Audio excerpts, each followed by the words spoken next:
मथुरा के नंद बाबा मंदिर परिषद में नमाज अदा करने के आरोपी फैजल खान सीएए के विरोध में हुए शाहीन बाग कांड में सक्रिय रहा था।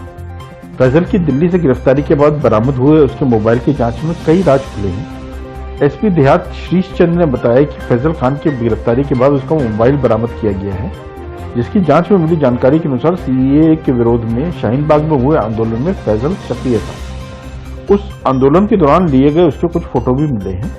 फैजल को शाहीन बाग इलाके से ही गिरफ्तार किया गया है।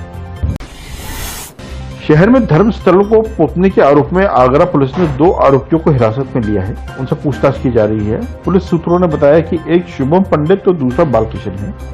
उन्होंने रकाबगंज, लोहा मंडी और ताजगंज में धर्म स्थलों पर रंग पोतने की बात कबूल की है। उनका कहना है कि मथुरा की घटना के बाद उन्होंने ऐसा किया है। उन्होंने वीडियो देखा था, उसके बाद ही वह रंग पोत आए थे। वह किसी संगठन से नहीं जुड़े हुए हैं। ओपीडी शुरू होने के दूसरे दिन ही मंगलवार को एसएन मेडिकल कॉलेज में व्यवस्था बीमार हुए। बड़ी संख्या में मरीज ऐसे भी पहुंचे जिनको पंजीकरण के बारे में कोई जानकारी नहीं थी।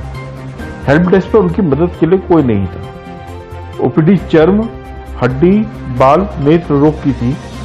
अन्य मर्जों के मरीज भी पहुंचे। इनको गेट पर ही रोक दिया गया। जानकारी देने की कोई व्यवस्था न होने से समस्या और बढ़ गई। ओपीडी में दिखा न पाने वाले तमाम मरीज गिरफ्तार मिले। कुछ ऐसे भी थे जिनकी स्टाफ से तीखी बहस भी हुई और जबरन प्रवेश के लिए धक्का मुक्की भी हुई। ताजमहल पर शनिवार और रविवार को पर्यटकों को दोपहर बाद टिकट नहीं मिल पा रहा।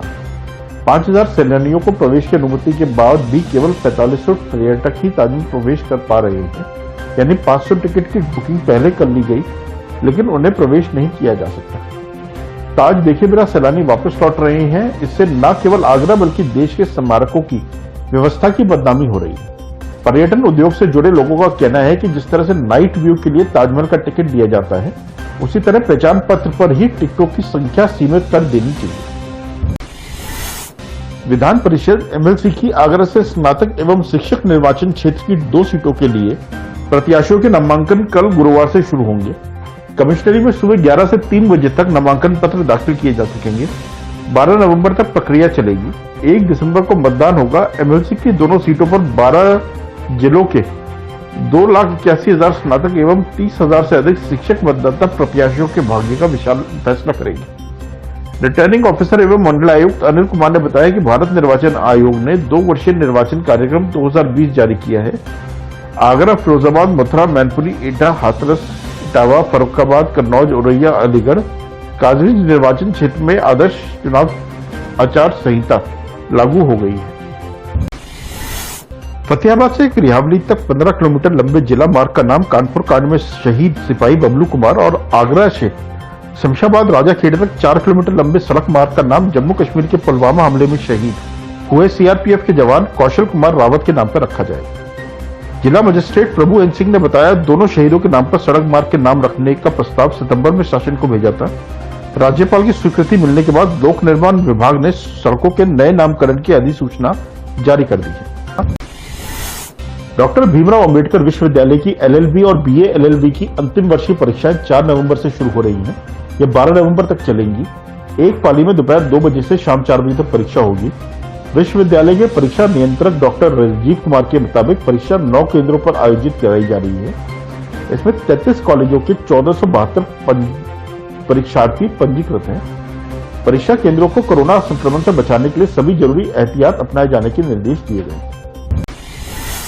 सहायक आयुक्त औषधि ने 3 मेडिकल स्टोरों के लाइसेंस निलंबित कर दिए हैं।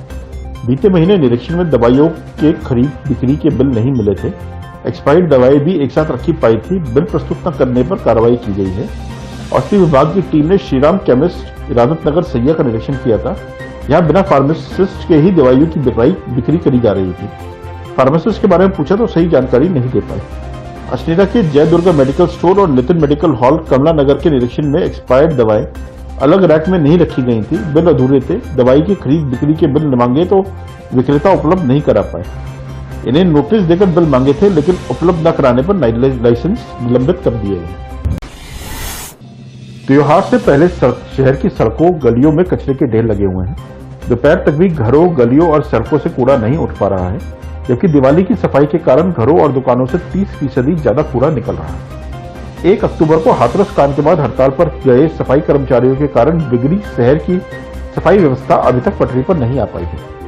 डोर टू डोर कूड़ा कलेक्शन के फेल हो जाने के कारण लोग कूड़ा खाली प्लॉट, गलियों और नाली में फेंक रहे हैं, जिन्हें नगर निगम के सफाई कर्मचारी 3 से 4 दिन बाद उठा रहे हैं।